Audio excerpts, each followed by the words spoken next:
5 o'clock, Joe. I'd like to welcome everybody to the normal, regular board meeting of the Linn-Mar Community School District. We'd like to welcome all the audience, the people online, and also the cabinet, of course, that decided to come tonight. So, John, would you determine a quorum, please? Yeah, Director Foss? Present. Director Lancaster? Here. Director Maury? Here. Director Rollinger? Here. Director Walker? Here. Director Wall? Here. Director Buckles? Here. Quorum is present. Roll call's been taken. We need to adopt the agenda as presented, please. Motion to adopt the agenda as presented. Second. Motion by Melissa, seconded by Katie. That was Rachel. Rachel, sorry. Any questions, comments? All in favor say aye. Aye. Opposed? Section 300, we need to refer to Exhibit 601.12, and basically a public hearing will be held regarding the 2024, 2025, 26 school calendars. It's just an announcement that that will be held.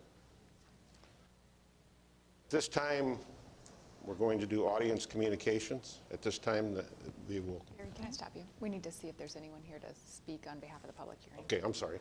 Anybody here to speak on behalf of the public hearing? My apologies. Thanks. James Thatcher, Linn-Mar resident. I'm just going to thank you for being able to do this the appropriate way, where the public gets a chance to speak. The only thing I would comment on, it's a concern of mine, is that we only get 3 days to look at all the policies. And I wasn't able to get through all of the things to review them, but that's just a comment for you. Appreciate it. Barry, At this now. time, the Barry. board will receive and acknowledge comments, but will not engage. Barry. Barry, Sorry. if you want to then close the public hearing and then move on to the next exhibit. Thank you. You bet. So we'll close the public hearing unless we have somebody else to speak. Okay, now we can go to audience communication, if we would, please. And basically, at this time, we'll allow anybody in the audience that wants to speak. It looks like we have one person sign up. For the evening, we're going to make sure, since we've changed this, that we're going to leave it open until 5:15 like we had mentioned we were going to.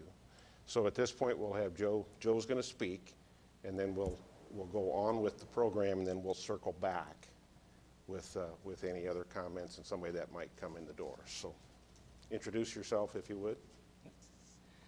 James Thatcher, Linn-Mar School District resident. Once again, thank you very much for being able to do this in a good manner. That's the way it should be. So excellent.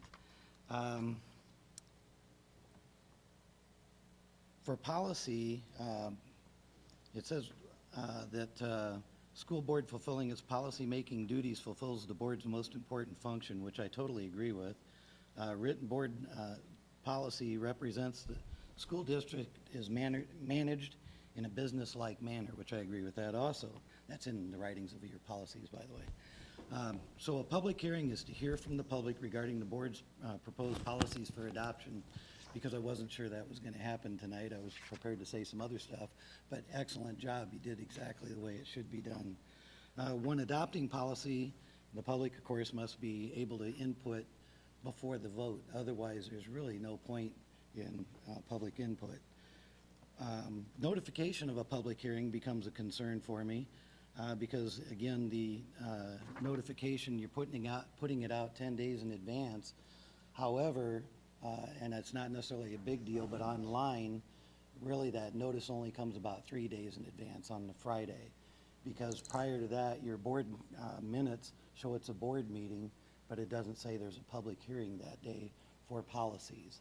The other concern I had, which I brought up in the public hearing portion, was just that when you have the materials for a public hearing, you make that notice out there, the public should have access to the materials so that they have that 10 days to review so that they can come with questions. Because as a board, you're working for not only your school district, school people, the school board, or the public or schools, but also for the public. So it gives us input as the public to say, well, what about this? Think about that, this, think about that. Maybe you have or whatever, or maybe it becomes part of your discussion, but then that gives you the input from the public before your vote. That's the whole point of a public hearing. So anyway, that's all I have to say. Oh, by the way, welcome and welcome. I'm glad we got a couple of new members on here, and I hope you guys enjoy your time with Linn-Mar. Thank you very much. Anybody else that might want to speak since the clock's still ticking? No? Okay. Mark, we're going to go to Linn-Mar High School Program of Studies, Exhibit 501.1 and 707.1. Mark Hutchison, Director of High School Teaching and Learning, will report on the High School Program of Studies for 2024. Kevin told me to do this. He said I tend to wander, so. Yeah, thank you for giving me the chance to talk a little bit about the High School Program of Studies and the high school curriculum. It's important stuff, and I realize that that's my job, and of course I think it's important, but it really is. It's the heart of what we do. It's the what and the why behind the how that is what the school is about. And so I want to talk with you just a little bit about the high school program of studies and high school curriculum. And it starts with this idea, begin with the end in mind. And there are a lot of factors to that. Okay, the first one, okay, that's an important consideration, obviously. A second thing, what knowledge and skills will help them get to where they want to go. So the second part is talking about, what do they want? It's not just what we want. And that's a big deal also. In addition to this, there are some expectations that are given to us by the state of Iowa, and so we have to also roll that in. And so at Linn-Mar, to graduate, we have a 250 credit requirement.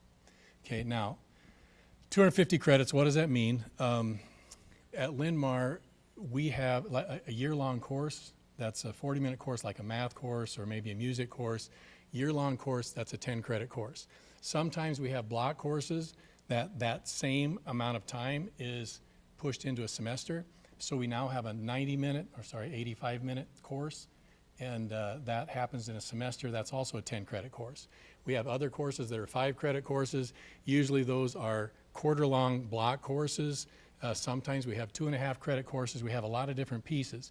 But bottom line, 250 credits. So if you think, like when I went to high school, that's all we had was year-long courses, okay? So we would take year-long courses. We had a 7-period day, and so we had, 6 out of 7, something like that. So we would take basically, and we called them, it was just 6. It wasn't 60, it was just 6 units. So we took 6 units each year, 24 units to graduate. That's the way things were when I was in high school.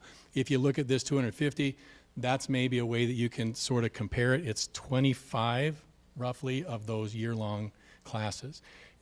In actuality, what happens with our students is our students will take maybe 16 year-long type courses, 10-credit courses, and then they'll fill in with those other block, those 1-quarter block courses, and maybe get another 10 of those, maybe 15 of those. So our students will end up with taking somewhere around 30 to 35 classes by the time that they graduate. Okay, the state of Iowa requires this, 4-3-3-3, and that's 130 credits in our system. 4 years of English, 3 of math, 3 of science, 3 of social studies. Okay, that's an expectation of the state of Iowa. We also, in our graduation requirements, we require health, 5-credit class, personal finance, 5-credit class, and physical education, which is 5 credits for 9th and 10th grade years, and it's 2.5 credits for 11th and 12th grade years. So a total of 25 credits there that we add to the 130. And that leaves our students with 95 credits worth of space for co-curricular and electives. And 95 credits again, that's about 9 year-long courses, or maybe 18 one quarter long courses, those kinds of things. So it's a good number of electives that our students have opportunity to get to. That's the total of 250 for graduating from Linn-Mar High School. Okay, the 4-3-3-3, I wanted to hit that really quick. So most of you probably remember going through something like this when you went through school. Our English program, we have English 1, English 2, English 3, speech or acting is a requirement, and then they have, there's a way to go from English 1 to English 3 without going through English 2. Those students might have 15 more English credits, otherwise they have 5 more English credits. But basically that progression is English 1, English 2, English 3, speech or acting, okay, and then elective. For math, this is sort of the normal progression. It's not always this way. Some students will come in needing a little bit more support on the front end, or some students will come in with maybe algebra already under their belt, maybe geometry already under their belt. Algebra 1, geometry, algebra 2 is the normal sequence for the 30 credits. A lot of students will go on to pre-calc, they'll go on to calculus, those kinds of things. Social studies, we have U.S. history, world history, and then sociology, psychology, and then government. In state code, U.S. history and government and physical education are really the only named courses that are required for a student to graduate from an Iowa high school. The sociology, psychology is something that we just added to our graduation requirements because it's part of the standards that are expected of our students, so that was added to our graduation requirements 3 or 4 years ago, maybe 4 or 5 years ago. All right. Science, we have 4 different areas of science that our students have to get credits in to add up to 30 credits. Earth science, we have a number of different earth science courses that qualify. Life science, generally biology, sometimes AP biology. Chemistry, we have different kinds of chemistry. We've got chemistry 1, we've got physics and chemistry combined, and we've got physics, and again we've got that physics and chemistry combined course. We've got earth and space science that will qualify for physics. So we have a number of different courses that will qualify for some credits in each of those areas, again needing 30 credits to graduate with the science. These are the other ones that are required at Linn-Mar: health, personal finance, physical education, and our physical education contains the CPR requirement that's in state code. 35 credits for that. Okay, then co-curricular and elective, and this is where we get, there's a lot of things going on, and this is the one thing when I started in this position, I came out of a science and math background, knew some things about that, but I really didn't know a lot about all the other things that are going on in the school, other than maybe what I experienced when I was in school. We have a ton of different kinds of offerings for kids. In fact, if you add up all of the different courses that we have, we're somewhere a little bit over 170 different course offerings that we have in our high school. Co-curricular and elective, we have our co-curricular program, music, a tremendous band, tremendous orchestra program, tremendous vocal program, and we have a number of students, many students that take that.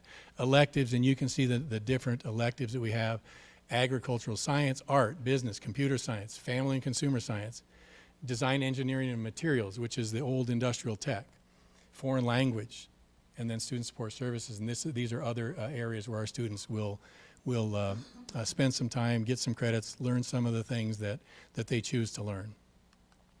Okay, so big reason I'm here is to present to you the program of studies, and you have that is your exhibit 707.1. If I can get to that really quick. So it looks like this. It's, I don't know, 140 some pages. And I don't even know if I can travel through that. I probably could if I worked at it. But, oh, I know what I did. Bottom line is that you have access to that document. That is that exhibit that was part of your packet. Also in 707.1, right at the beginning of the program of studies, those are the list of changes that we have. And the change document looks like this again, and you can't see that very well. And if I were good at this, hold on just a sec.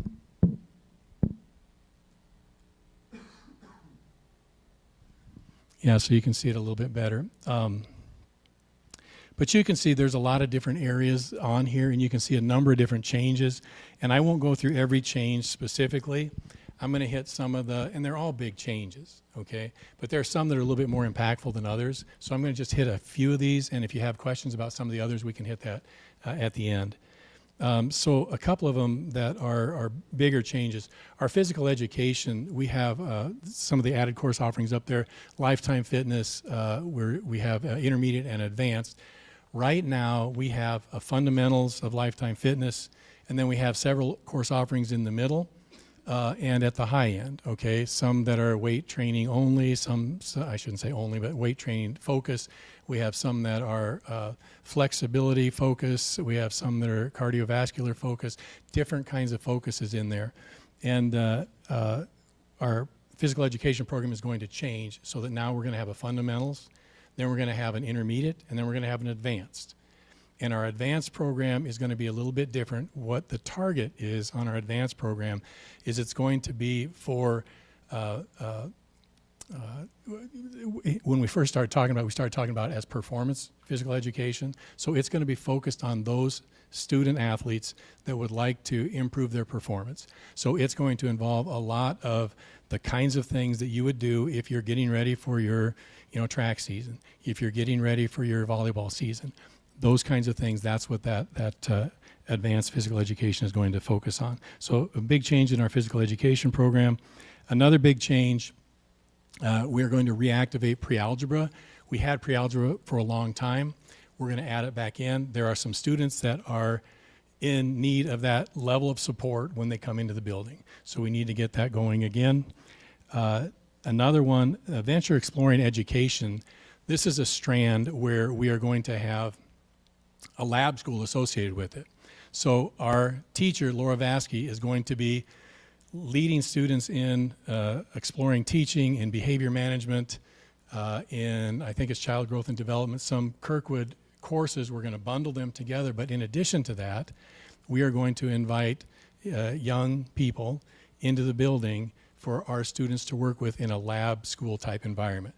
Half a day a week, 3 hours a day, for 2 times a week. We're going to be doing that, and I think it'll be in the spring next year, depending on how the schedule comes out. And then one other big change, we have a big change in our art department. It's not I guess it's not a huge change, but what we're trying to do is we're trying to create a graphics pathway. There is such a need for graphic design, and we have a lot of students that are interested in graphic design. So we're going to be making some tweaks to that, and you can see that in the course offerings, where we're going to offer a beginning graphics course that is going to align with our beginning drawing, our beginning painting, our beginning ceramics, and so forth, to get students started in that program. So those are some of the, again, more impactful changes.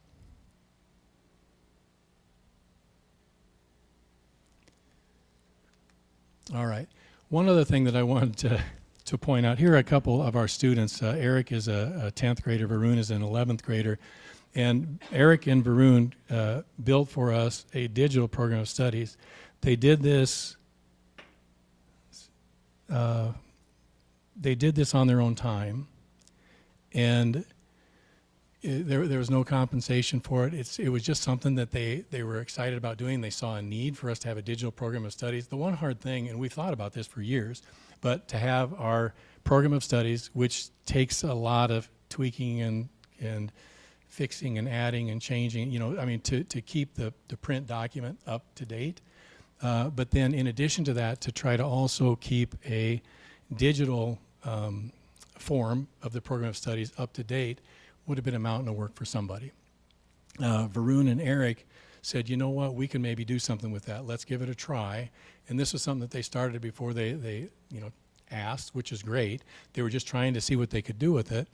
And they what they did is they wrote code to basically access our hard copy program of studies, pull all the information from that, and create web pages to reflect what is in that hard copy. I have no idea how they did that, okay? To me, it's incredible, and they did just a tremendous job with it. If you look at the digital program of studies, you can see, if you want to take a look at the English courses, you can select English. If you want to look at English courses along with art courses, you can select both of them. If you want to look at just the art courses, back to selecting one of them. If you go and you want to say, well, what is this 2D mixed media about? you can click on the See More and learn more about it. Again, all of this information, it wasn't typed in there manually, okay? All this information was a computer program, a script, that pulled the information from our hard copy program of studies, and I just thought it was incredible. So anyway, if you ever see those two guys on the street, and by the way, Varun asked me today, he said, Mr. Hutchison, can I get the newest version of the program of studies? He said, I want to work on it some more. So they're still at it. They're still adding features to it. So anyway, tremendous job. And Eric and Varun, if you're watching this, outstanding work. So thank you for that. Okay, next thing, wanted to hit you with this and let you know that it's not just about the course names that we use for in our program of studies, or the course offerings that we have, or the textbooks that we use. We have our teachers spend a tremendous amount of time identifying what it is that students need to know and be able to do. And our students spend time letting our teachers know what they would like to know and be able to do. And from that, our teachers will build curriculum maps. And I want to show you this really quick. I'll say, okay, so every course for which we give credit at Linn-Mar High School is mapped. And I'll just use, I have a couple examples on the PowerPoint that are good examples of some of the maps that we use. But I'm going to use an example. We've got, so this is our English department, all of the different courses in our English department for which we give credit. And I'll just select English 2 really quick. Okay, on English 2 on that map, I don't know what I did. Okay, on that map, again, just some header information up at the top. The course or the content description is the content for each of these units. So in English 2, we've got 5 different units. This is the literature unit. Here's the content description for the literature unit. Okay, in the literature unit, there are 4 areas that our teachers are going to be assessing. Those are called the unit priority standards. So those are listed in a special section. Okay, there are other standards that are going to be hit. There are other content objectives for the course for that particular unit. Our teachers will list on the left what those content objectives are in their words, and then on the right they will match those up with Iowa core standards, those standards that are expected of our students by the state of Iowa. And then for each of our priority standards, there are scales that our teachers will use in order to determine how well a student is performing relative to the stated standard. Okay, all of those scales are listed on these maps. And these maps, they're not public right now, but they will be. We're going to make them public at the same time that all of our resources are made public in January 1st. So everybody will have access to all of these maps. At the bottom of the map, you can see what the assessments are that they're going to be using, but in addition to that, all of the novels, all of the different libraries that are accessed, video resources, all of those kinds of things for each one of the units is attached to the map. So all of the pieces that our teachers will need in order to deliver the content, and all of the information that students will need in order to determine what it is that is going to be expected of them and how they're going to be evaluated on that with the proficiency scales. So again, we have maps for all of that, for all courses, again, for which we give credit. Here are some examples of some well-developed maps that you could take a look at. Okay, so questions that when I was asked to prepare this, Nathan said, hey, here's some questions that the board might be interested in. Would you please address these? Absolutely.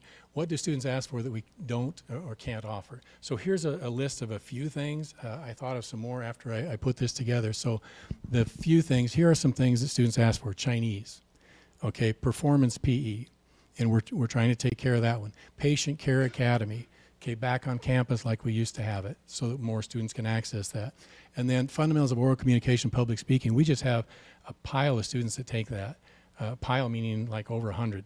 And all of those students are taking that at Kirkwood or online, and this is something that we're considering. Can we bring that back to campus so that we can give students that experience that they're asking for? I would say there's a couple others that came to mind. One of them is AP pre-calculus is something that our students have asked for. We've explored that. Our teachers are exploring that. It may happen, but they're still looking at it and finding out, is this something? And we've got about 8 sections of pre-calculus right now. So if we went with just what we have right now, pre-calculus, and we also added AP pre-calculus that would sort of split that population, make it a little harder to schedule. So that's one of the things that our teachers are thinking about. And then the other thing that they're thinking about is maybe we go all AP pre-calculus. Everything that is pre-calculus is AP. Okay, that also presents some issues that we have to think about as to whether or not that's what we want to do. But that's another thing that students have asked for. Another area, and this is what counselors have asked for, and just so you know, it's something that we look at constantly, but what can we provide for ninth grade electives? Okay, ninth grade elective classes. And the way that our system schedules, generally if it's an elective, if it's open to 9th through 12th graders will get scheduled in first. And so that's what happens to a lot of our electives, and so our ninth graders sort of get shut out a little bit, not completely, there's still a lot of offerings that they have, but it is something that we want to improve on, and we want to provide more ninth grade electives, a request from our counselors. How does the high school determine what to offer? Okay, there's a lot of factors in that. One is, do we have a teacher? A second one, do we have the space, the facilities? Can we provide the necessary equipment that's needed in order to make the class run? And then in the end, if we have those things, then the next question is, and it always comes down to a value judgment, and it's not a judgment that I make or that Jeff Gustafson makes. It's a judgment that we make as a team, but is it valuable enough to shift enrollment from other courses of value? Everything that's in that program of studies, at one time, we determined that it was of value, okay? And if we add something else, it is going to shift the enrollment. Kids are potentially going to take that rather than something else. And is the course that we want to offer, is it valuable enough to shift that enrollment, and what effect does that have? Because sometimes that does have an effect that, potentially could tank another course. So we have to be aware of that and think through those things. And then how do changes impact staffing? This was a question that was something that Nathan asked, and the more I thought about it, I think that in our case, it's really more like how does staffing impact changes? Because it really is, when we take a look at what would we like to offer, do we have the staff that can do that? Okay, there are certifications involved. Okay, do we have staff that have those certifications? There's motivation involved. Do we have staff that's motivated to do that? Okay, those kinds of things. And then just, in general, do we have the financial resources to fund those positions? All right, I'm going to try to show you this really quick if I can get there. Hold on just a sec.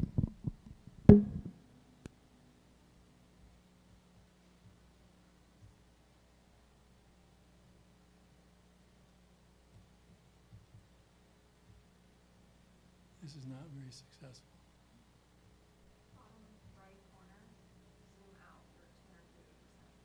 Matt.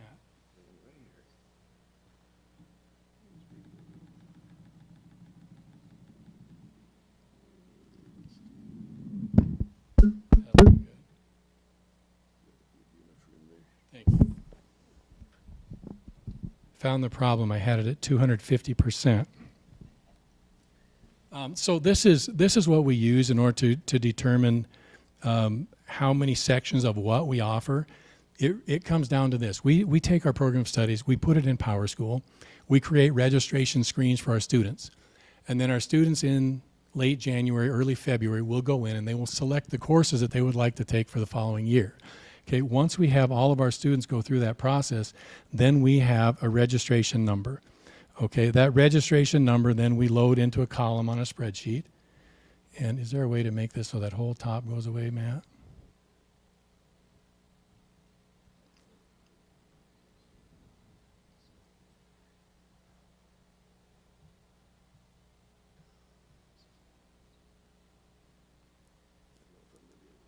That's okay. We'll just leave it like that.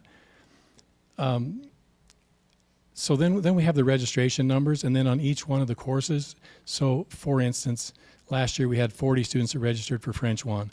We have a cap of 28. That's how many kids will fit in the classroom for French 1. Okay, then we do some calculations, and we determine how many sections that we need. We could have 3 sections of that class. If we do, yeah, it's not going to let me do that, but that's okay. It'll change the calculations and tell us how many per section, if we had 3 sections, if we had 1 section, how many per section. And then we do that and determine if we have enough staff to cover all of those requests. And if you look in our foreign language, we had this number right here, this 1575. That is right there. That's how many requests that we had. 1574 with the number of sections that we decided to offer for each one. That's how many students we can serve. And that tells us then how many staff that we need. I'm sorry, part of this calculation is how many staff that we need in order to cover that. Now we do have some other areas, and if you look at art's an example. We have 1,071 requests in art, and 732 can be served by the staffing that we have. Our art is, we usually have about 300 more requests in art than we can serve. We usually have about 300 more requests in business than we can serve. We have about 200 more requests in family consumer science than we can serve. And we have about 100 more requests in design, engineering, and materials than we can serve. But we have very good coverage on our required courses. In this case, 96% of the courses that students registered for, elected, were able to be served with the scenario that we came up with. In addition, sometimes we can add on top of the cap just a little bit to cover those, and sometimes that 96.4%, some of those are elective courses that are just wants rather than needs. Again, Spanish was 99%, almost 100% that we get covered. Math, about 99.6% is what we get covered. So this is what we use in order to determine whether or not we have the staff that can cover the elections that students make with regard to their choices for the coming year. So anyway, that's how staffing impacts changes. And if you have any questions about, dig into that deeper, we can get into that. But that's all that I had, and I appreciate you giving us the time to talk about the high school curriculum. I know that in some ways it can be kind of dry and so forth, but boy, to the kids, it's a big deal. Okay, what's available to them is a big deal, and our teachers just do a tremendous job putting together the curriculum and making sure that we're providing not only what students want, but what they need. So that's it. What questions can I answer for you? I had a question. You mentioned when you were talking about the English mapping that some kids can go from English 1 to straight to English 3. So that brings me to my actual question of, do we have an official process that kids can test out of courses to move on when they're required courses? We do. Usually it's by request. It goes through the counselor, and then it comes to Dr. Gustafson and myself. Oftentimes what it is our students will take the priority standard tests that are associated with the course that they're trying to test out of, and if they demonstrate proficiency on those priority standards, then they are allowed to test out of the course. And usually the students allowed to test out of the course, they move on to the next course. They don't get credit for the course that they tested out of. They just are allowed to elevate to the next class. That answers my follow-up. I had at our high school visit, one of the students was pretty strongly opinioned that he's already learned personal finance, so he didn't think he shouldn't have to take it. Is there a test out option? But if he tested out, he wouldn't get credit, and that's a required. So that answers my question. Thank you. Yes. Is there a minimum number of, so when you're trying to do that calculation of we need this many kids in order to hire another teacher or whatever, how many students would you typically need in order to support a full-time employee at the high school level? Good question. You said for art and business. Honestly, it differs. I mean, student support services, they have lower numbers of students to deal with, so fewer credits. In the case of a regular ed teacher, I think it's about 150 students over the course of the year. So in some cases, it's 75 students one semester, 75 the next semester. In the case of a math teacher, it's about 150 students through 6 different periods all year long. Okay, so if the question is how many students does it take to actually run a class, that's a different discussion, and sometimes there are different elements involved. For instance, a couple years ago, we wanted to get AP Environmental Science off the ground, and we started off, we had 5, 6 kids that would register for it, so we had a really low number for a couple years, but we decided that we were going to go ahead and allocate some of the science FTE to that class, and I think this last year we had about 35 students that registered for it, so it became a popular class, and I think it'll even grow from there. So there's that sort of consideration. Some classes that are classes that we feel like we need to offer. What's a good example? A good example might be Thinking like the art and the business that have, Yeah. 300 kids waiting. What would it take for us to serve? So it sounds like based on what you're saying, maybe 2 full positions just to get- serve that 300. to get them all. Yeah, it would.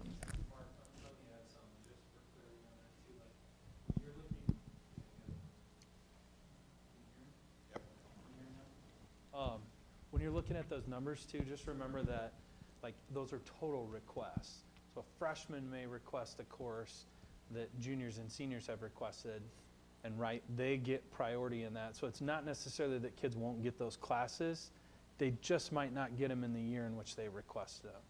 But typically then, by the time they're juniors and seniors, they will have access to those courses, because that's, like Mark said, they load the seniors first in the schedule, then the juniors, and so on. Exactly. Good point. And then my other question was, how do we currently address if there's an individual who does want something that we don't offer? Do we have any kind of mechanism to provide those individual classes, or take that class somewhere else that does offer that at this point? Or how's that handled? They could. Usually, if a student takes a class in another district, then there's an agreement that has to be created and approved by the board to allow that to happen. We create an agreement with Kirkwood, and we have a number of courses that we offer through Kirkwood. So there's that avenue, alternative concurrent. So we have a number of courses that we offer there outside of our building that can serve a lot of those kinds of needs. Beyond that, we have a post-secondary enrollment option. That's for 11th and 12th graders or 9th and 10th graders in TAG. They can take post-secondary enrollment option courses, and that would be through a school like Coe or Mount Mercy, University of Iowa, a state school, a 4-year school. So we could do that. We also have Apex. We have Edmentum for online types of offerings that students can take courses. So we have a lot of different things, ways to get the student the class. Now, if the student wants a particular class and they have their eye on a certain class at Harvard, and they would like, that's one of those where it's probably not something that we can do through the school. We might support the credits on the back end, but in terms of our ability to support, paying for the course and that sort of thing, we wouldn't be able to do that. There's a financial cap, perhaps, for how much the class would cost. It really is. The state provides, in state law, we have access to all the college courses for all the 4-year institutions in the state, through the senior year plus. It costs our district $250 for each student to take those courses. We also have the alternative concurrent with Kirkwood, and we pay Kirkwood, but then we get sort of a kickback from the state called supplementary weighting. And so it never really costs us much more than $250 in order to take. So there's sort of a cap. We don't really deal with out-of-state schools, to be honest. Mark, Yeah. you just mentioned this, I know about our dual enrollment with Kirkwood, but you just mentioned, and I forget what you called it, for 9th and 10th grade TAG kids, and then 11th and 12th graders can take a class through Coe or Mount Mercy or Iowa and get credit. Is that correct? Yes, And then do the students pay for that, or do we pay for that? we pay for that. And is that just if the class like isn't offered at Kirkwood? If it's only offered at one of those four-year institutions? Well, yes, it would have to be offered there in order for us, in order for us to pay for it, for the student to take it. Is that? I just didn't know if, like, they first have to make sure that Kirkwood doesn't teach it, that they could take it at Kirkwood, and then if Kirkwood doesn't have it, then they can see if Iowa or Co. or Mount Mercy Yeah, teaches it. good question. And honestly, they can do either. Okay. Okay. Okay. Most of the time, they will go to Kirkwood. Sure. And many times, the PSEO options are for scheduling problems. They can't get it at Kirkwood because their schedule is such that they need to go someplace else. And then sometimes there are courses that are offered at Mount Mercy or Co. or something like that that aren't offered at Kirkwood, so those are available. But in the end, there's no requirement that they have to take alternative concurrent before they take before PSEO is available to them. Okay, and then are they taking those classes always during the school day, or are they able to take like an evening class? They can take an evening class. Okay. Yep. Okay. Question for you. I thought it was impressive when I was reading through the list of classes that we're offering, and I like the inclusion of the classes that some students have asked for that we can't provide. Sometimes I know that you don't ask for what you don't know exists, and I'm curious if you do any sort of benchmarking on what other parochial schools, the private schools, other public schools of our size or smaller, offer for either individual classes or quantity of offerings. I'll say no. But at the same time, it's not that we don't pay attention to those things. I don't know that we've had a formal process for that, but that's not a bad idea. We do have a lot of communications with what are called UEN schools, Urban Education Network, larger schools in the state. Yeah, you probably have had communications with those as well. But we have a lot of communication between curriculum directors about different kinds of things that different schools are considering offering. And there are things that are out there that we don't do here that maybe is something that we should consider. Again, there's a lot of factors that play into whether or not we can actually pull it off. But for example, there are a lot of junior achievement things that different schools offer. There are a lot of, I shouldn't say a lot, but there are a few like ROTC kinds of programs that schools offer. And then just some different kinds of electives, like maybe a conservation science or something that they have. And so we'll see some of those kinds of things. I would say in general, though, that probably 90% of their curricular offerings are similar to ours. And I'm thinking of schools like, Prairie or Cedar Rapids Community Schools or Cedar Falls or those kinds of schools. Do you ever get information from what the private schools are offering? No. Again, I mean, are we talking about like Xavier and I'm just asking, just fresh off the campaign trail, Yeah. right? We heard a lot from the public just about, I heard from some folks who said the schools don't offer enough, some who say schools offer too much. And so just trying to understand, that's all. Yeah, no, it's something that certainly we could do. And, it's difficult in this way. It's like a lot of us. We feel like we have a pretty full plate, a pretty full, robust set of offerings. And so it's something that if a good idea comes through, it's something that maybe, we really look at hard, we try to make happen. But right now we aren't really looking for things. That doesn't mean that we shouldn't be. But it's something where we feel like we've got a nice set. So Thanks. thank you. Very good, Mark. Thank you. Impressive. All right. Appreciate it. Thank you. Thank you. Thanks, Thanks, everyone. Mark.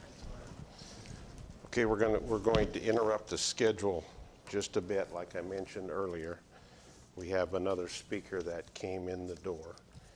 And just keep in mind your remarks need to be limited to 3 minutes and presented in a respectful manner. Board members will receive what you say, but we will not engage in any dialogue or take any action.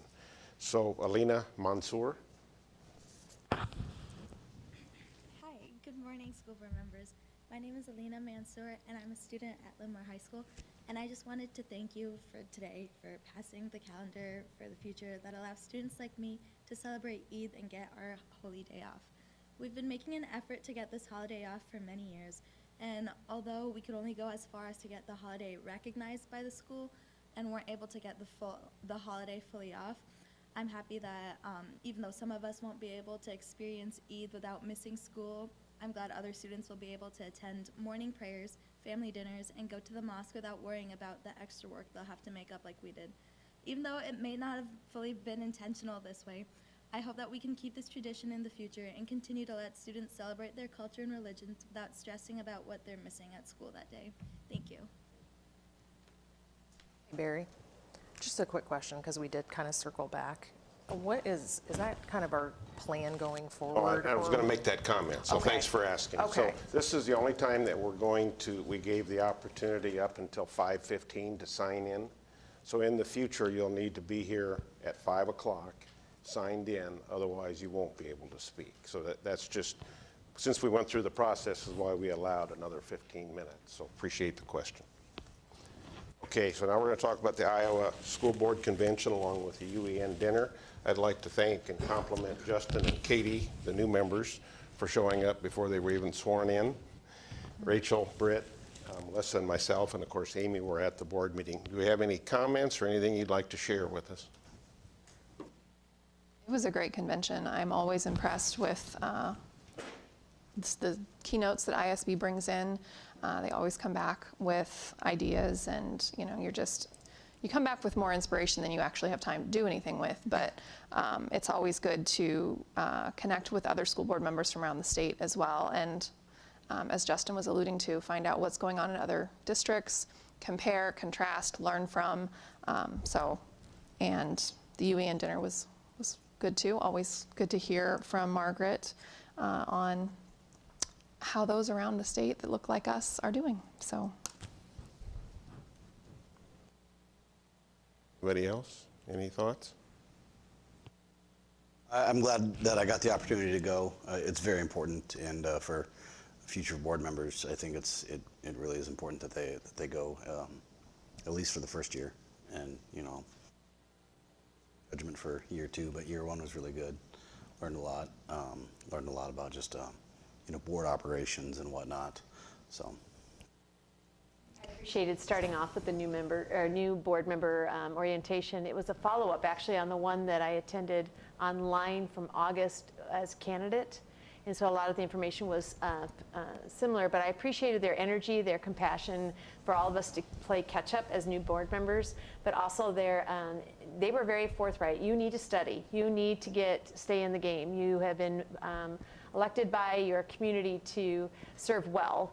And they did so with conviction, but also with, just gave us a path. And so I appreciated the first one we got to go to. I would say, I already recommended this. When we went to the one though on finance, it was all like, oh, this is finance. And I thought, we are dealing with some of the core parts of school board. So don't Debbie Downer this one. This is like outstanding work. And the only thing I shared with them there, it would have been nice to be with schools that had similar budgets. Because as newcomers, we were learning budgets from school districts that had 100 students in them, and their numbers weren't even close to what we were trying to learn and study. So that would be my feedback for that. It was outstanding, and it was a wonderful opportunity to get to know the team that will be together moving forward. So thank you for allowing us to go. I would also say in addition to what are always great breakouts and keynotes, I think it's one of the few times that we get to just spend time together as a board. And so I appreciate that opportunity to get to know each other better and to just have some time together. Yeah, and just one, I'm sorry, we can, okay, just one comment that I was going to make is, as you mentioned, there's such a wide range of schools. There's 200 kids, 300 kids, so going to the UEN network dinner and hearing from the UEN network, for the folks out in the audience, that's the largest school districts in the state. So we have a few unique things to deal with, et cetera. So sitting around the table with some of them, and needless to say, Linn-Mar has been kind of on the map this year. So that added a positive too, because a lot of folks really, really wanted to talk to us. And I was just intrigued by their questions and kind of what we wanted to talk about, and of course, proud of our district as well, so. I thought there was one of the keynote speakers was a guy named Chuck Underwood, and talked about generations. I ended up going to one of his breakout sessions, and I had no idea that that would be as fascinating as it ended up being. You know, when I read about the keynote, I was like, you know, whatever. But it was really fascinating, and his breakout was really fascinating. It really did kind of give me a different perspective to understand like what it actually means to have grown up in different times, and how that really affects us and how we see the world, and what we need and all of that. So I thought that was really, really interesting. And I've got his book in my Amazon cart now. That I really appreciate IASB is the variety of offerings that they have for board members. I think it's outstanding. The finance, you can go to 101, 201, 301. You can go to others that different attorneys across the state put on. I particularly appreciated the various types of meetings and just being reminded of regular meeting versus closed meeting versus exempt. And honestly, I think those sessions, they go so fast that they could be longer to just answer all the kinds of questions that come up generally when you're talking about new board members, or even seasoned board members and superintendents and CFOs. Cool. November the 30th, we had a board visit at the high school, so it's kind of on the heels of what Mark was just talking about as well. And in the breakouts, we were able to meet with students and staff. Now, the two new board members that were there, this was brand new to you, and of course, Britt and Rachel, Melissa and myself were there. Any comments or any thoughts? Thankful that the staff at the high school were able to welcome us in, and thankful for the let's see, I had 3 students in my talk that were able to give me 20 minutes of their time. So it was really nice for the time from the kids to hear what's important about them, what's important about the school. It was really interesting just to hear from them, where they all talked about that, you know, they, again, fresh off the campaign trail, right? You hear from some folks who have never been in a high school or haven't been in the high school in 30, 40 years. And to get to hear from the kids who are in the high school right now, and the kids that I got to hear from, were just beaming with what they're looking forward to and the opportunities that they're looking at kind of coming down, and how they talk to some of their other kids who are at other districts, both inside the state and outside the state, and how they're all, you know, really proud of what they've got to offer here. Doesn't mean we can't do things better. We can always get better, but it was good to hear. It's my first one. I've been hearing about you guys going on all these tours for the months that I've been attending these meetings as a candidate, not as a board member, and it was everything you talked about. It was well prepared. They had thought through our visit. I'm so thankful to the high school and all the staff that took time, not only to come, but took time to prep the whole experience that we had. The selection of the students was outstanding. I was blessed with students that were very diverse backgrounds and had something to say. And they were willing to speak. And when one of the questions that we had talked about here as a board about student participation in one of our state required tests, they had something to say. And it was good to hear one-on-one right away, well, how could you make that different? And put it back on the student and say, so how can you enhance your education and what we're asking of you, and the importance of what we were doing? So it was just fun to see students articulate so well as they did, and also be honest and give us really good feedback. So thanks to the staff who put that all together. My students, I had 4 students, and they were also very vocal. 3 of my 4 students, we talked about ISASPs, and they said 3 of them out of 4. No, I don't care. And they're like, I would care if you made it mean something to me, but it doesn't mean anything, so I'm not gonna, like, that's just a day that I'm gonna do it as fast as I can, and I'm gonna be done, but if you make it mean something, then maybe we'll take it seriously. So I asked them what it would take, like, okay, well, what's gonna mean something? And the 2 ideas they gave, like, if we set a goal and the school reaches it, then they get a day off. They get a reward day. And of course, shocker, right? They want a day off. But then another one, and I don't really know how this would work, and Mark can figure it out, or Nathan, or explain it to me later, but they said take specific scores and relate them to what I then have to take. So if I score so much on my English, do I have to take the 4th credit or something like that, or I don't know. And that all gets, complicated with credits and requirements and things, but they had ideas. It wasn't just I don't care. It was we'll make it matter and maybe we'll care more. And these were all high achieving students. They weren't kids that don't care about anything. They do care about a lot of stuff. So, but no, I really enjoyed listening to the students. They had a lot of great feedback. They all really enjoy the opportunities and the variety of things that are available. They, of course, had opinions on what we can do better as well. And one I do want to share, because we talk a lot about the transitions between buildings and at different levels. And all 4 of them said that college prep class in middle school does not prepare them for what high school is actually like. And I think we should take that feedback and maybe sit down with some students and figure out what they mean by that, because I think when we hear from staff, they've worked really hard to make that class prepare kids for high school. And if the students are saying, that doesn't tell me what I need to know, it was completely different, I think we need to listen to that and figure out what the kids are meaning by that comment. But yeah, and then the staff was great. We talked about the evolution of RTI and interventions at the high school and how that's working. They gave us some feedback on ISAS as well, and that they're already having group meetings and brainstorming how to better engage the students. So, that's always great they're listening to what we're talking about as well. So, no, it was a great day. I thought it was great. It's probably up there amongst my favorite visits, to be honest. Was an excellent opportunity to have some organic conversation between us and the staff and us and the students, and kind of talk to them. It felt like we talk a lot, at the 35,000 foot view about things, but it was really interesting to hear how some of those things that we're talking about affect them or might affect them in the future. So I felt like we got a lot of really interesting feedback.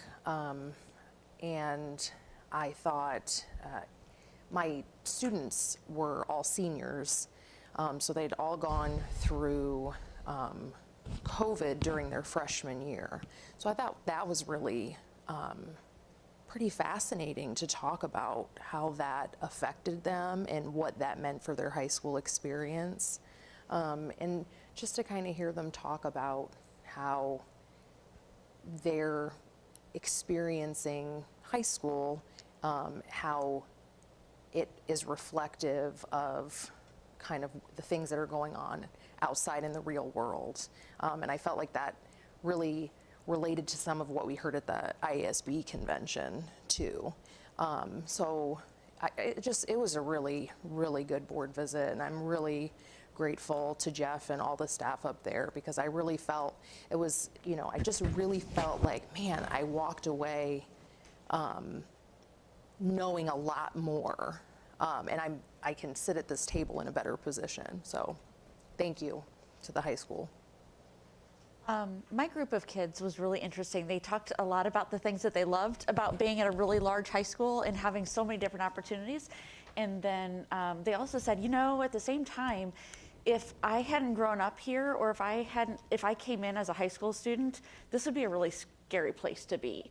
And so that was really interesting to just have that conversation of what could the district do better and to support students that are coming into the high school, because they know it is so big and it's so overwhelming for people that are coming in as new high school students. And so talked a little bit about it would be great for us to find out ahead of time like what a new student's interests are, and then to pair them up with somebody who has those specific interests to really help them to get engaged in something, because what they essentially said was, if you're into activities, there's lots of different things for you to do, and if you get connected to something, you'll be fine. But if you don't get engaged, you will very easily fall through the cracks, and we've known that for a long time, and it's just the great and the the evil of being a really large district. So they had some great ideas around that. And then one of the things that I loved hearing from the teachers was just how much they appreciated the independence that they have to teach in the way that is most authentic to them, while still knowing, without a doubt, they have a curriculum and they have standards that they need to cover, but how they cover them, how they teach it is within their purview to be able to do in a way that feels best to them and that is allows them to use their own style and use their own activities or whatever it might be. And they still have a lot of collaboration to get ideas from one another, but ultimately it's up to them to decide how they want to deliver the curriculum. And they all really appreciate and value that independence. Okay, thank you. Board members Maury and Walker attended the Venture Academics Advisory meeting. I was really excited because I wanted to do it 2 years ago, and I waited because you and Sandra were doing it. So I was really excited to get to join that one. And we had 2 different strands of students present kind of what they've been working on. And so I have an undergrad in graphic design, so anytime our digital design students start talking about what they're doing, and I'm like, I learned that in college, not in high school. It's amazing what that class is doing. And all those little characters in the corner, I didn't realize until I got there that our kids created those. They're not stock. So that's what they're working on for the main event, foundation event in the spring. And just listening to them talk about their creative process and what they go through and start to finish all the different pieces and parts. It's going to be an impressive event in the spring. And then we heard from the students in the civics experience. And what I really like about that strand was learning how they're evolving and changing the course based on previous experiences. We did this strand last year and we learned that we want to do it slightly differently, and so we're tweaking the classes, and now we have a student who's taking it a second time because it's different, but it's his favorite thing.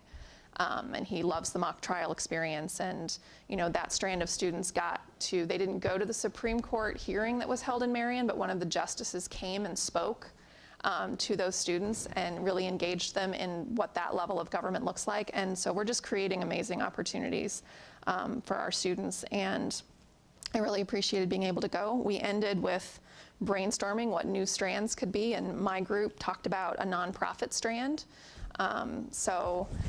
Wasn't my idea, but I was very much enjoying getting into that idea. But the idea of teaching students more about the nonprofit world and how they can engage with learning about what nonprofits do in a community, and not realizing beyond a food bank or a food drive, there are so many organizations in our communities that make things possible that we don't realize exist. So that would be a really unique strand. So I enjoyed it. It was great. I can't wait to go back. I loved it as well. I'm always continually impressed by the things that the Venture program is doing.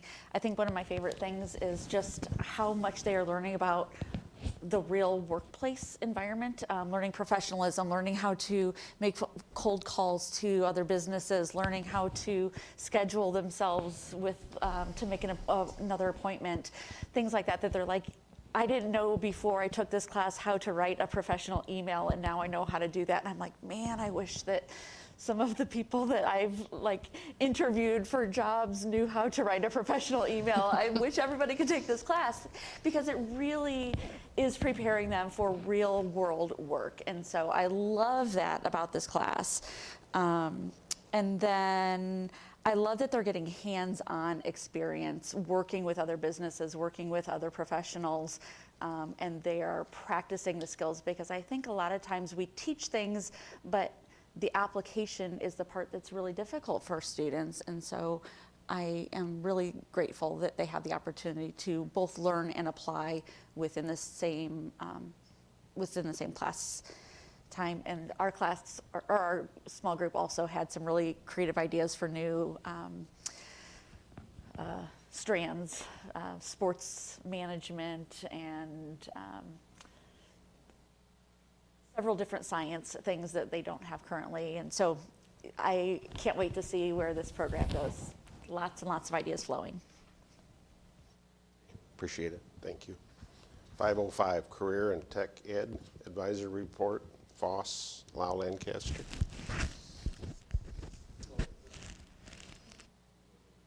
Sorry, I had to turn my mic off while I was coughing. Fun, right? So it was about an hour and a half meeting, and I wrote down just a couple of key notes here that I thought that I really pulled from it. First off is that they've got a hydroponic system that's up and running now, and that the students have been eating cucumbers and other stuff, which I think is awesome. And from my other life, it's fun to see indoor ag come up more. And I think that that is something that is growing here in the state, so that's really cool. In addition, they've got robotic gardens that they are putting together and that they hope to have up for the spring, where they'll have robots do the weeding and the watering and the planting and all that jazz. Again, They can come to my house when they've got that figured out. seriously, yeah. But we think about, like, what's the next level, right? What's the new tech? We heard from the students earlier who created, used their programming skills to create the list, and now we've got these other things. That's really awesome. When we heard earlier about the public speaking, the potential for a public speaking class, and there's debate on whether or not we wanted to add it. What's interesting, just you see things come together, was that twice during this meeting, for both the FFA, or the Future Farmers of America, and the FBLA, or the Future Business Leaders of America, they both put an emphasis on how public speaking is a major focus for both of those entities.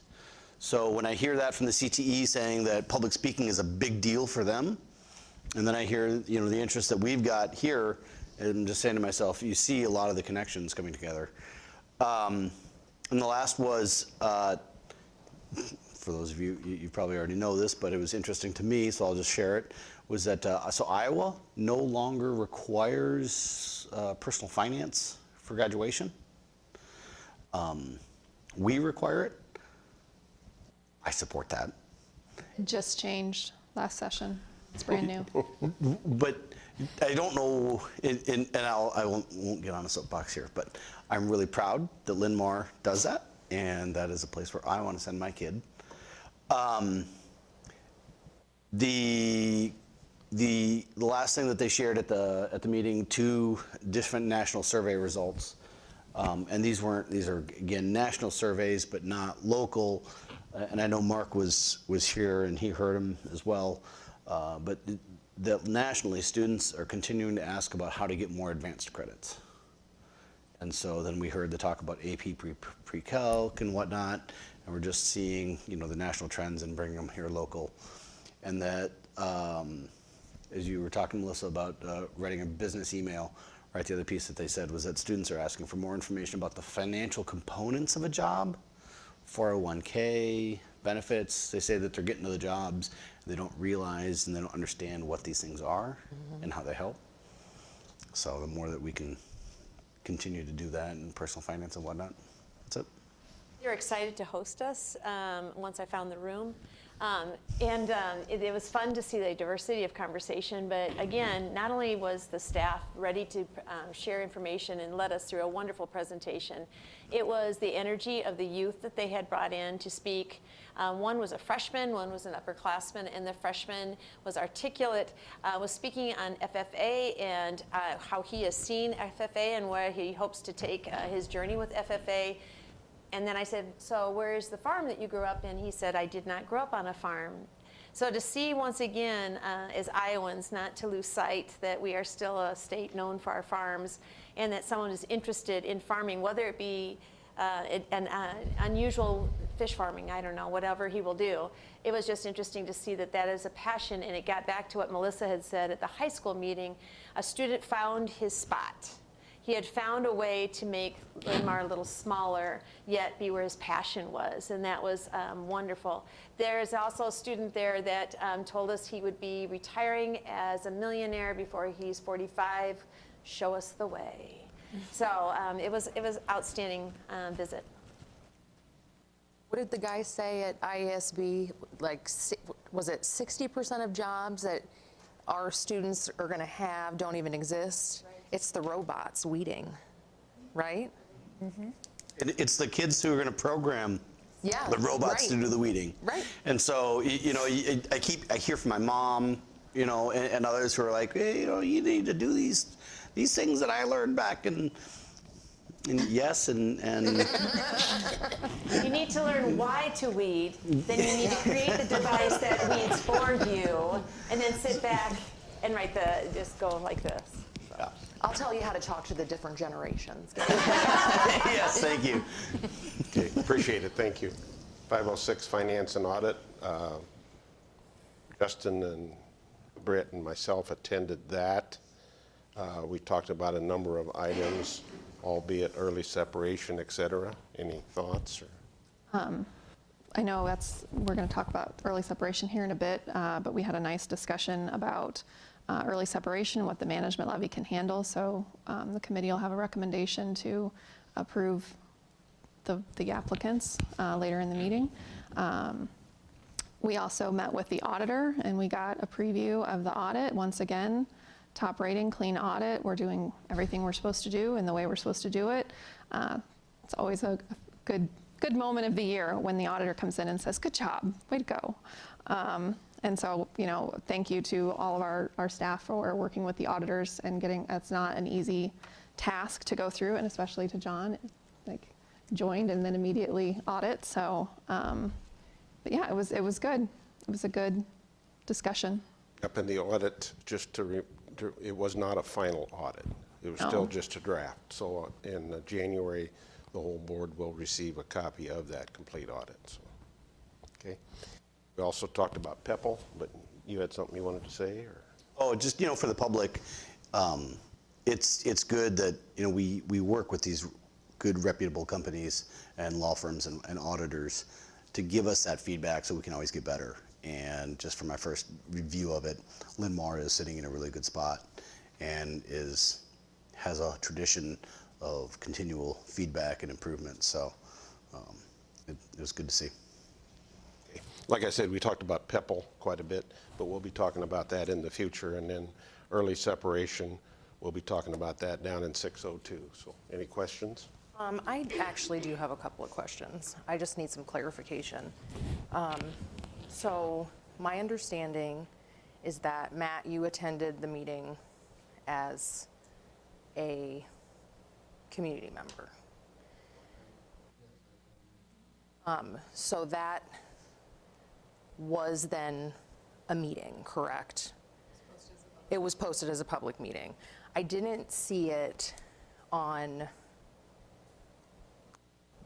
Facebook page, and that wasn't entirely clear to me based on the communications that that's what it was.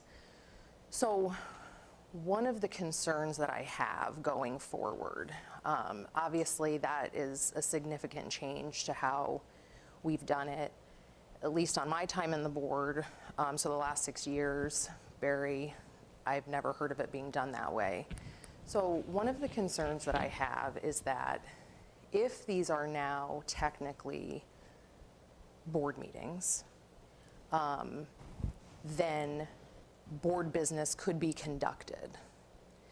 So it puts the rest of the board, who does not sit on that committee, in a tough position, because the question now is, should we be attending?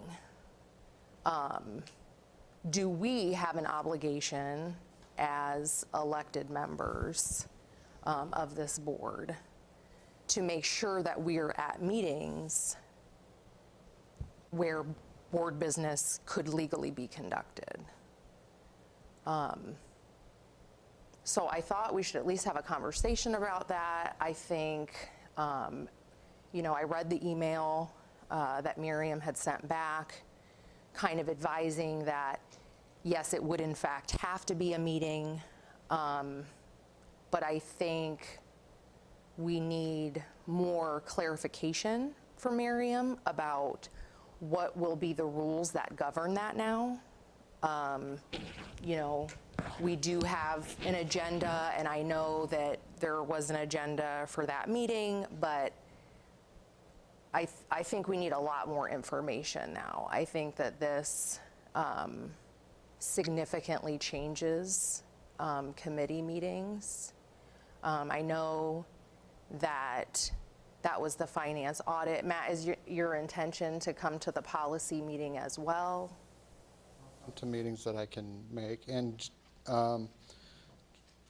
just to be clear of what I know, when I did attend IASB last year, this very specific thing came up. And there was a table full of attorneys talking about this, that any time that the board has a group put together as a committee, it is by default a public meeting. And if you want to look at what was shared, and I actually asked for clarification back, I haven't got it yet. It was given Iowa Code Section 21.4, you are required to provide following for all meetings. I didn't say it wasn't. I have never said that. I'm trying to answer your question. No, I don't think you are, because that's not what I'm asking. Difference is, Can I finish what I was Go ahead and let him talking about, finish. please? So I asked for some clarification on that. The code doesn't say that it needs to be done for a meeting with 4 or more members. It says it needs to be done for all meetings. So I'm wondering, have we not been doing it correctly for the last decade? We have never had a quorum before, so That- therefore board business could my- not be conducted and that's my concern. I'm not really concerned about whether it's considered a meeting. It's always been, people have always been allowed to come to those committee meetings. That's not my concern. You're sidestepping my concern. My concern is that now, with you attending, that creates a quorum. That with a quorum, you could technically, by law, conduct board business. And so now the other members, in this case, myself, Melissa, Katie, for policy, it would be Britt, Justin, Katie, that now, if there is a quorum, the question is, for those who aren't on those committees, do we now need to attend these meetings?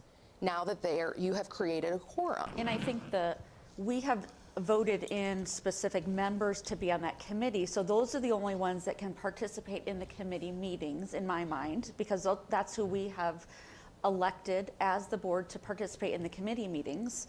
But you, by attending, are giving those 3 members permission to conduct board business, because you're creating a quorum at that meeting, even if you are not participating. By your presence being there, it constitutes a quorum. That's what the word from the attorney has said, is that your presence there, it constitutes a quorum, because you're in the same at the same place as the other board members. So you're essentially giving permission for them to conduct board business without the rest of us, yourself included.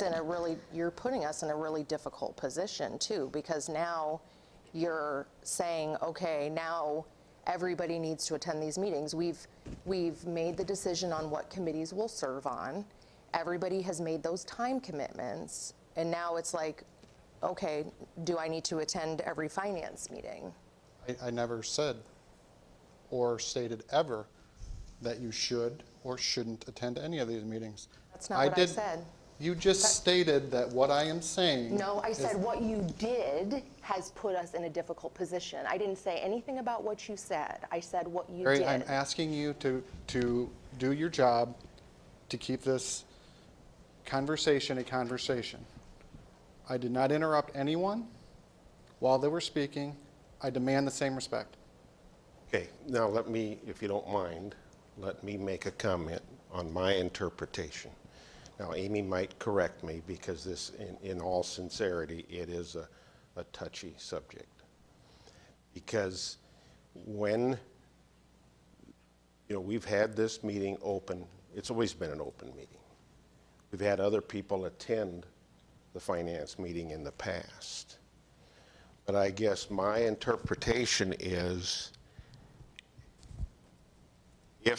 Matt, if you would have spoke, since you were the one that was there, if you would have spoke, I would have stopped the meeting on the spot.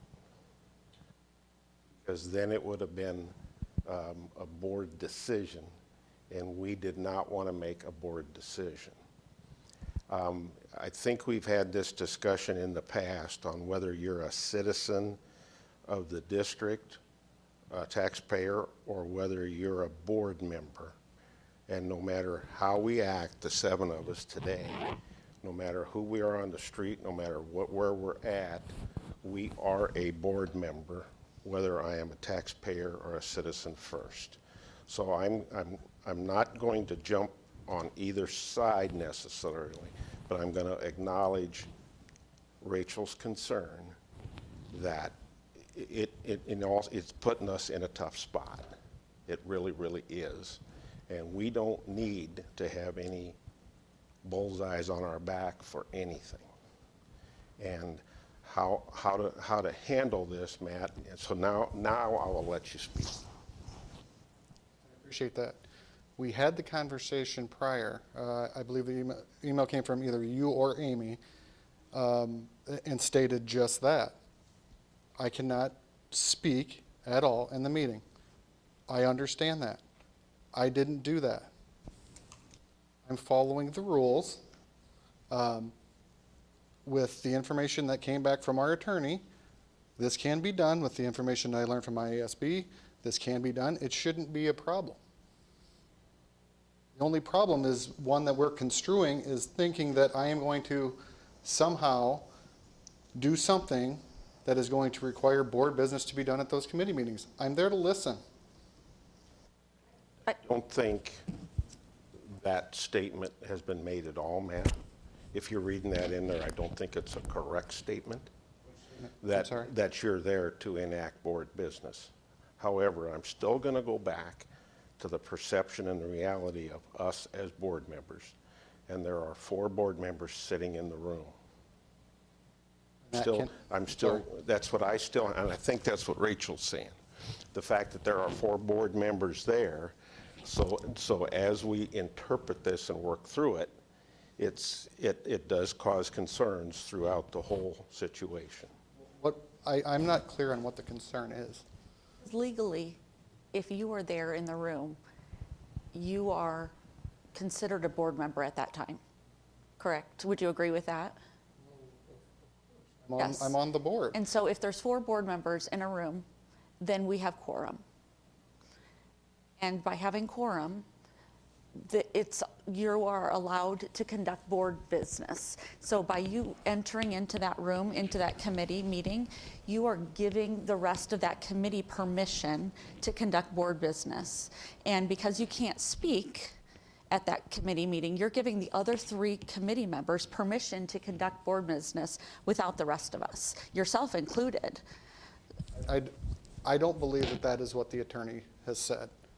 I'm more than happy to The listen. attorney didn't specifically state that. That's what But we're there are saying. several people here that are. So let's state it. If you are a quorum such that we have to post an open meeting, then you can conduct board business. That is the reason you have to post it. My point is we've always had, these were always public meetings that And needed we to be have posted. never done that, though. But we were supposed to. No, hold on a second. Can I? We're talking about 2 different things.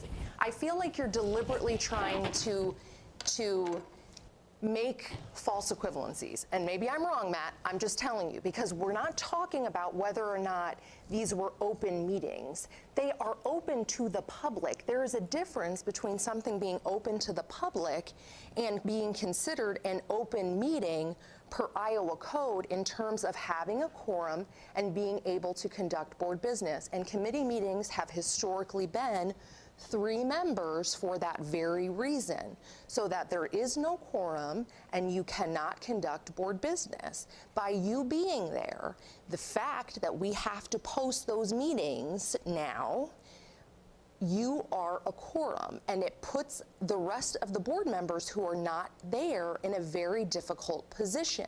We have to trust, essentially, that nobody is going to conduct that board business. And I think by and large we can. However, I gotta have a lot of faith. And ultimately, my first responsibility is to the community that elected me. So it is a question now for everybody else, do I need to be there? My question, and Amy will probably... Point of order. I was going to speak, I thought, Matt. But you can raise a point of order at any time. This discussion is supposed to be of the Finance Committee meeting. This is not the discussion of the Finance Committee meeting. Let's put it on the agenda. Let's talk about it. We're talking This is about is the absolutely finance related to the agenda. Finance Yes. Committee meeting. Because This was you were not there. discussed in the I'm sorry, I need to back up. I made a point of order. Okay. And your point of order is? That this conversation is not part of the committee report. Well, then what we're going to do is we're going to add it to a future discussion. But I do want to make another comment, if you don't mind. Let's go back to perception and reality again. Somebody walks in that door during a finance meeting and there's 4 people in the room, or they see 4 of us walk out of the room, whether we're together or not, we could be in violation right there, because that's what's going to be reported. So back to the point of order. 100%. We will put that on the agenda moving forward, and we'll work through that process. Can we get some clarification from? Yeah, that's what I was going to say. If you have Absolutely. specific questions, please email them to me and I can get them over to the attorney. Okay? Anything else, finance? Okay? Marion City Council. Melissa, are you going to report on the 9th? Yes.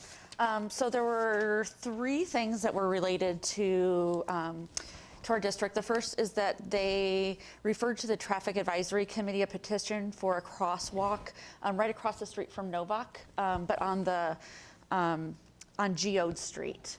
So on the side street of Novak. So that is being referred for consideration. They did approve a rapid flashing beacon on 29th Avenue and Winchester Drive. So that was the final approval for that. And then also the final approval for consideration for the moratorium, which pauses the new development for 1 year on Howard Harrison 13 that we've been talking about the last couple meetings. That's it? Yep. December 7th meeting didn't address a lot of items. 2 items. The first one is Steve Jensen, who's on the council and I consider a friend of mine.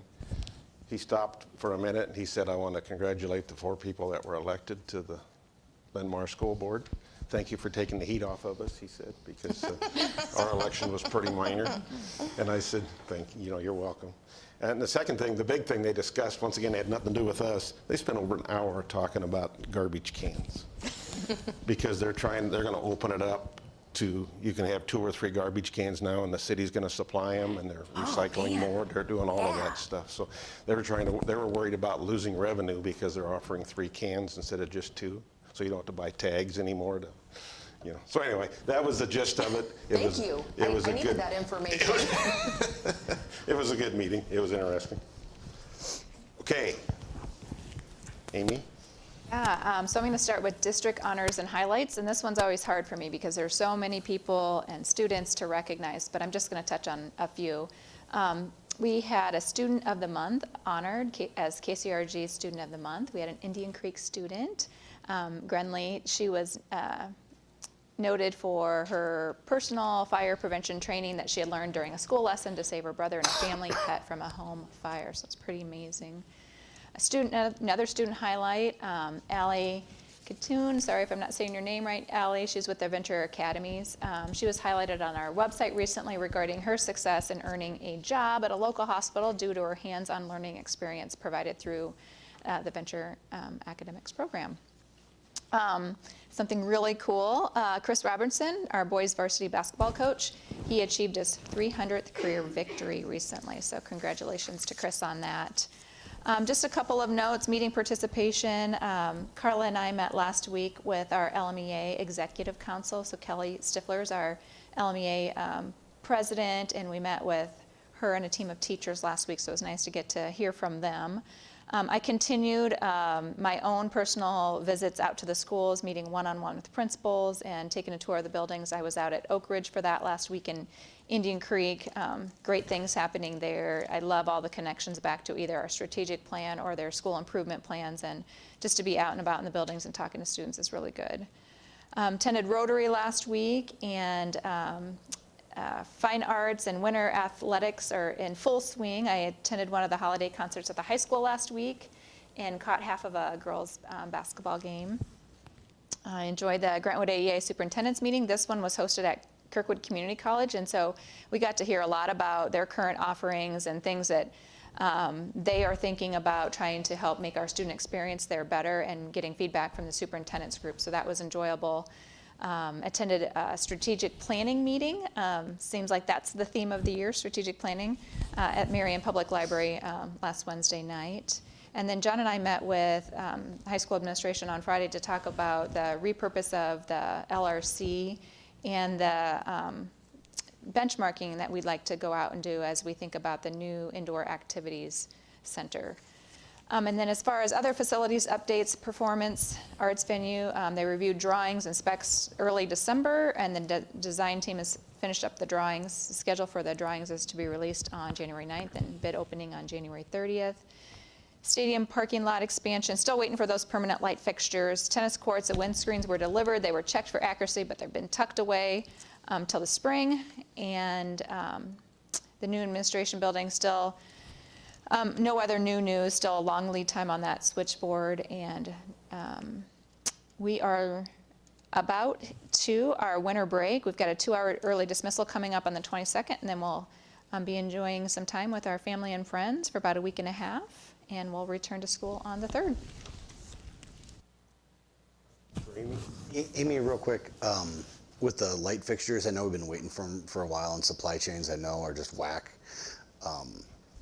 Do we have any risk by not having them for parking and illumination or anything like that? Turn that over to John. They have temporary fixtures now, so it is what, it's just not the permanent fixtures. No, that's good. Thanks. Blame it on Alliant Energy. Just Sure. So, and just a real quick addition to that as well, Amy had the legislators come in a week ago Friday. We had 3 legislators here, so we took another tour of the high school. So what this really is a preliminary discussion about what their thoughts are about allowable growth, all the numbers coming in, kind of what our dreams are, talking about special ed deficit. It was really, in my opinion, a great discussion because, like I said, Jeff gave us a tour of the high school. So we were able to walk one-on-one with each of them and just talk through it and ask questions. Thank you for bringing that up. Molly Donahue, Eric Jurdy, and Art Stade were the representatives that came that day. So it was really just nice to get to know them, talk to them informally. Melissa and Barry shared your legislative priorities with them, and we were just able to ask about, what they thought of the different themes that they were hearing about heading into that legislative session. So something I think we want to continue in the future. 600 series unfinished business, 601. Make a motion to approve the 2024-25 and 2025-26 school calendars as presented in Exhibit 601.1-2. Second. Any questions or comments? I just had one comment. Students were pretty strong in their feedback that if there was any way that we could finish first semester before winter break, they would like that. That's all I'm going to say, because I know it's really hard. I've heard that as well. Okay, we have a motion by Rachel and a second by Britt to approve the school calendars. All in favor? Aye. Opposed? Motion carries. Early discussion separation, and I'll just make a comment and I'll turn it over to Amy and probably to John too. As of today, we have 24 early separation people that put their name in. That doesn't mean they're definitely leaving. That doesn't mean we're accepting them. That doesn't mean anything. And to keep in mind, we normally have done this every other year, but with the situation and with the budget and with everything moving forward, we want to talk about offering it a second time.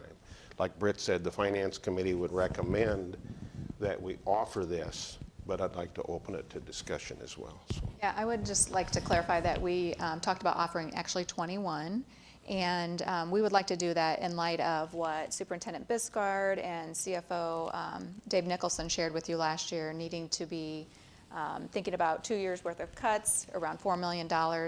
We do think that while we so appreciate our staff and the longevity that they've served at Linn-Mar School, this does give us an opportunity to think about, taking advantage of just the monetary piece that would come back for us in these offerings. So I'll turn it over to Carla and John, because they're the ones that really have been doing the legwork on this. I appreciate what they've done this year.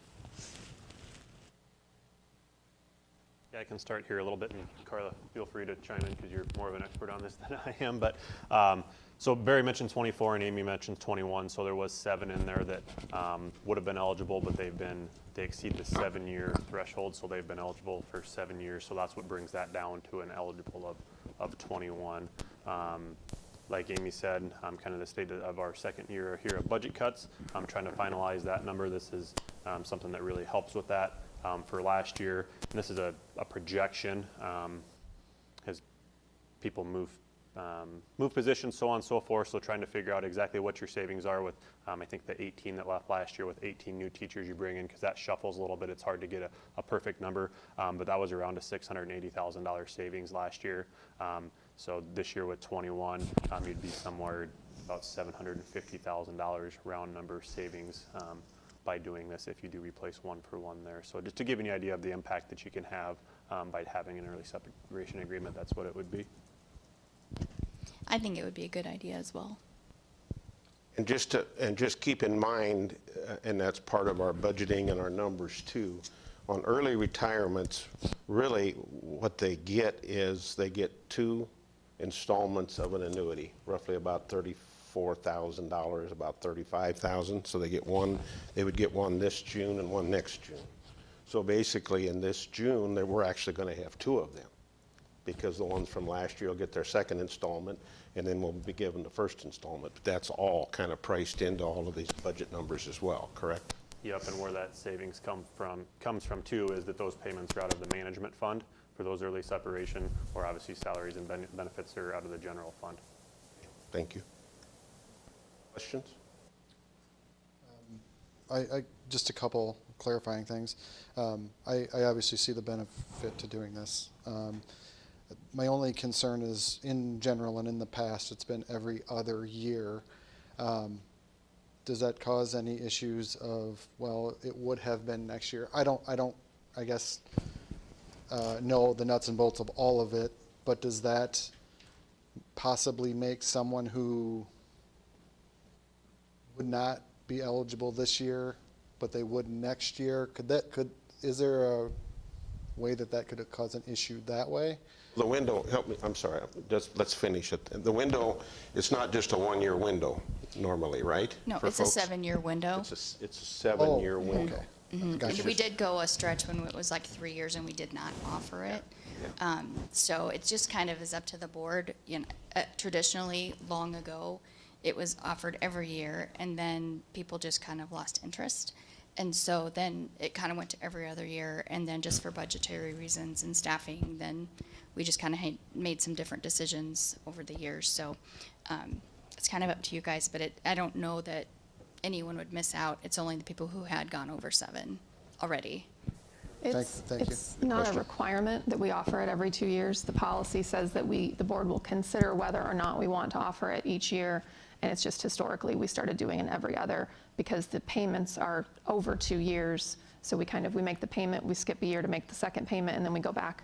But in looking and talking with John about what the management fund can handle, the management fund can handle a second set of payments at this time, and it would benefit our budget cut planning. So that was why the committee was in favor of it.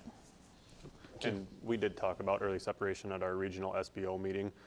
So that's just kind of the area school business officials that get together. And that was a question that came up. And school districts are all over the board what they do. There's some that do it all the time. There's some that's like, I've been here for 7 years and we've never offered it. So it's really from one extreme to another. There's really no set pattern within the state as it relates to early separation. You have another question? Ready for? Okay. And that just generally reflects the corporate world too.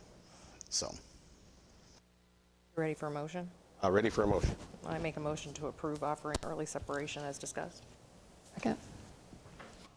Okay, so we need to put a number in there. So you'll be able to put that in there? 20, okay. 21? Motion to approve 21, offering 21 early separation packages. Okay. Second. Motion by Rachel, second by Britt. All in favor, say aye. Aye. Opposed? I should have waited for Melissa to get here. I No, I don't know, I don't, That's all right, we carried. Okay, so now we're moving, so thanks for that discussion. We want to review approval of the board operation manual. Has anybody had a chance to go through that? And that's something that we'll ask you to sign, of course, again, moving forward, correct? yes, sir. I've read it. I don't see any major things that need changed. We revised it in 2021, and I don't think anything has significantly changed since then, but that's just my opinion. I agree. I'd like to make just a couple comments, if you don't mind. The board authority is derived from the state of Iowa code, so just keep that in mind moving forward. And a couple items that I highlighted for myself is going to the section board member responsibilities on page 4. Board member responsibilities include attending board meetings and, of course, being prepared in advance and agendas, and I think this group does a nice job of that. Effective board members also resist presenting surprises at board meetings by abiding by board policies, rules, and holding off personal decisions until all evidence is in and all board discussion has occurred. I think we need to abide by that. And probably one of the stronger points that I like to point out too is that no individual can speak for or act on behalf of the board. And I think that we need to keep with the discussion about who can actually act. So policy, this is on page 11. The board president shall be the spokesperson for the board, and the superintendent should be the spokesperson for the district. And we need to keep on that. And that's maybe probably a comment more so to the new board members than anybody else, just so we understand that if we get emails, we'll all get emails, but then I'll be the one that'll respond to it so that we're uniform. So. Makes sense to me. I do have a follow-up question to that, though. In my role as Vice President of Communications for the local Boy Scouts and as communications spokesperson for Alliant Energy and my many, many, many years in communications in the media, I see in here we use the word media. And in journalism class, we studied this as well, is how do we define media? Oftentimes it is the newspaper, the TV station, and the radio station. In today's world, we see media as, or in our journalism ethics classes, it was some person who shows up with a tape recorder and says, I'm with the media. And so it begs the question of how do we define media in the world of blogs and podcasts and everything else. And as the new guy on the board, I would just like to hear what you guys feel is an interpretation of that. Took the same class, and I would say accredited media. I don't think that we need to, Barry, it's you now. If you want to speak to every blogger from their basement, I guess that's your call, but I would say accredited media. I would maybe add, though, that we don't necessarily want any board member speaking to accredited media and speaking on behalf of the board, though, either. So I think it applies to all, but we would maybe respond primarily to accredited media. So I think that that's a good point, that those are the responses that we might give formal responses to, but any form of public communications, I would say would fall under And those are very, media. very good questions. And I think as we work through our media discussion in our organization, help me out here what I'm looking at. Communications plan? Public Communications. I think we will get more and more direction moving forward as well. Because, going through the election process this year, that was really a touchy thing quite a few times because we were getting AP phone calls, we were getting UPI phone calls, we were getting a lot of social media things that I tried to stay away from because I did not want to acknowledge a majority of those. But I think it's something that we need to keep on the table, and I think that, like I said, I'm assuming we will get some direction from the organization moving forward, so. Yeah, and I mean, personally, I would define it as anybody who's asking questions for somebody other than themselves. Or who's intended, yeah, it's tough. It's a gray area, and I don't think we can ever make it black and white. But I think if we admit that it's gray, and that when it's gray, it should be viewed with scrutiny, then I think we're in a good spot. Appreciate the comments. I would like to just walk through the schedule on page 8. It's important for board members to actively be involved in board events, to not only learn about the district, but to also show support for Linn-Mar as a whole and advocate for the district. Therefore, board members are expected to attend board meetings, school and site visits, special meetings for community input, and other meetings and events throughout the district and community. A rotating schedule, of course, for the Marion City Council that we take care of, and we do handle that quite well. So just like to point all that out. Any questions anybody have, or any? I don't have any questions. I did ask the question, just in transparency, because I did notice the date had changed, so I asked the question what had changed, because I didn't see any revisions. And as Britt has already mentioned, there weren't any. So I don't have any issues with the manual. I do, just to be clear, I do have issues with the way, since I have been on the board, that some instances, some of these policies aren't worth the paper that they're printed on. I don't believe we have done a good job as a board following this operations manual. All I would like to say about it. Anything that you feel we should discuss? That's feels fairly broad. Policies, maybe it's intentionally vague.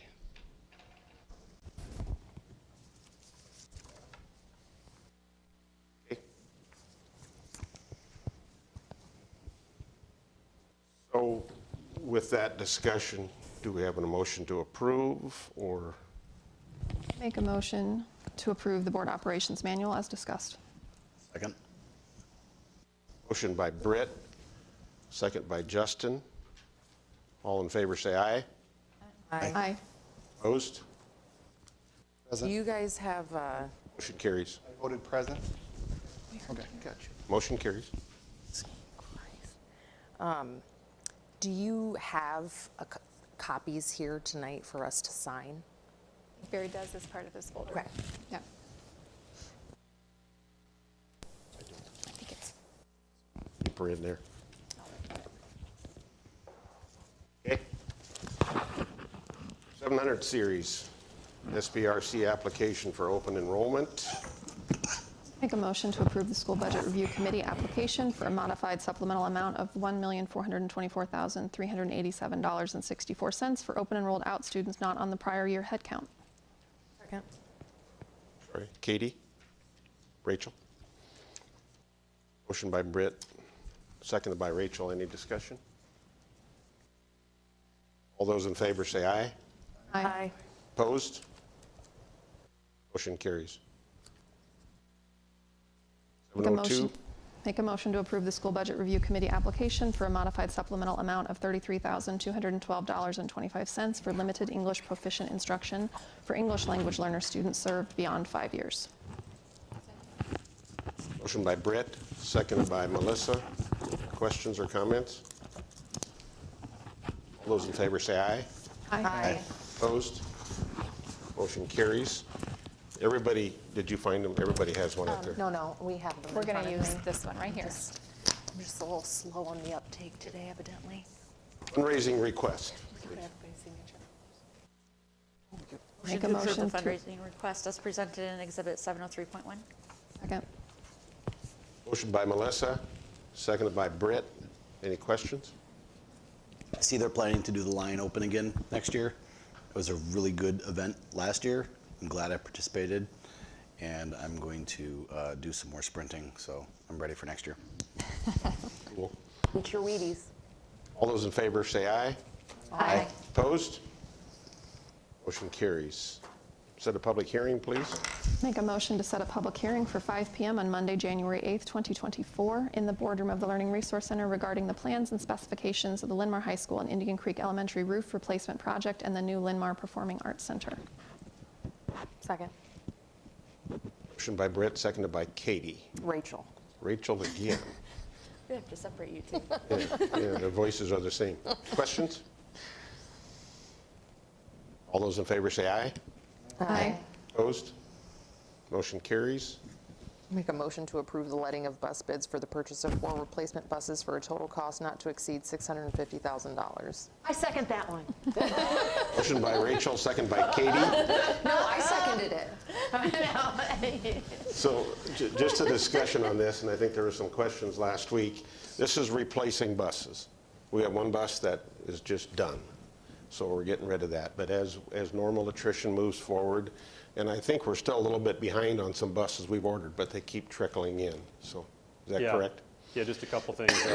Barry, you're exactly right. These would be, we'd get these 4 new buses in, and then we would sell 4 of our old buses. So it's a maintenance thing. As the maintenance starts to add up, we dispose of that. We are waiting on 2 buses yet that were ordered sometime last year. There is one bus you'll see later in the agenda that we're disposing of. It has a blown engine and needs an engine replacement, so we were just going to sell that as is versus replace that due to the age and mileage on that bus. And then lastly on this, funding for these buses does come out of the PEPL physical plant equipment levy. So not a general fund expense, but a PEPL expense. Questions? These gasoline, diesel, propane, do you know? Propane, and it would be 2 standard buses and 3 standard buses and 1 lift bus.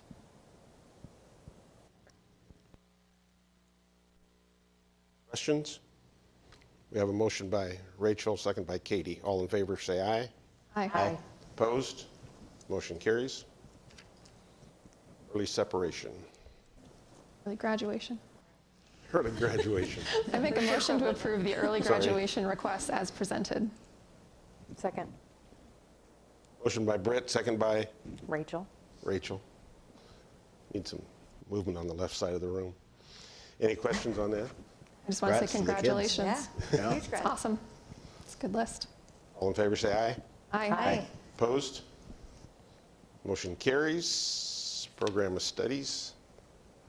Motion to approve the Linn-Mar High School 2024-25 Program of Studies as presented in Exhibit 707.1. Second. Motion by Rachel, second by Melissa. Questions? All those in favor say aye. Aye. Opposed? Motion carries. Open enrollment requests. Make a motion to approve the open enrollment request as presented. Second. Motion by Britt, second by Melissa. Questions? All those in favor say aye. Aye. Aye. Opposed? Motion carries. Make a motion to approve the consent agenda as presented. Second. Motion by Rachel, second by Melissa. Any questions? All those in favor say aye. Aye. Opposed? Motion carries. Board calendar. Just want to make sure everybody, just real quick, signs this conflict of interest form and gets it to me. Majority of you have. As we go to our board visits, we have a board visit this week at Westfield to see our new principal in action. Diversity this week. Policy committee next week. And then, of course, Marion City Council. I don't think we have a volunteer. I thought, Did you volunteer? I did, but I can't do it. That's right. You sent us a note. the 21st? Yeah. I'll do that. Okay, thank you. Of course, we go to winter break, and then January, things fire up. There is a little change on the finance and audit meeting. It's going to be on the 4th at 1 p.m. due to some conflicts. Thank you, my dentist would not change the appointment. January 4th. It's changed on this already. Yeah, Okay, okay. we It was agreed, so- it was we something agreed at the different? finance meeting. I just wanted to say it publicly, so. Okay. Marion City Council on the 4th of January. Anybody? And I can do it. I'm not free that night, but I'll do I think I can do the 18th. 18th, Britt? Yeah, I'll do Okay. the 18th. Thank you. Anybody? I'll do it. We'll do it? Yep. Is that, I'm sorry, is that Katie? No, it's Rachel. Rachel? Seriously though, I thought it was like even over here. They're doing that for fun. That we sound. Pick on the old guy. Just to keep in mind that the city council meetings are at 5:30. Yes. Yes. Just so you know, so you don't have to look it up. And the. And watch mine Yeah. too. Yeah. Minutes for people. Anything else for the good of the board? Okay, no, my only question is, so we're all signing one, We all I just guess. signing the same copy? So I'll just pass this around to everybody. There's a page to actually sign. Where? Here, right here. Your name's right under it. Yeah, you're looking at the Hold on. appendix. Page Hold 11. on, hold on. Hold on. If you don't mind, if we There could it pass is. that There we around go. before we get out of here, we appreciate it. I was wondering. Barry, just to add to the calendar, I'm scheduled for that school counselors meeting that meets, I think, once or twice a year. They're starting it back up, but I'll be meeting with them 4:15 on Wednesday, the 13th of December. If you wanted to report on in January or not. December 13th, At 4:15. or 15, councilors meeting. Thank you.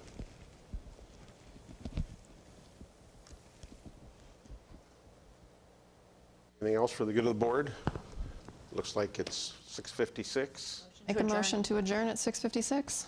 Happy holidays. Second. Motion to adjourn by Britt, second by Melissa. All in favor, say aye.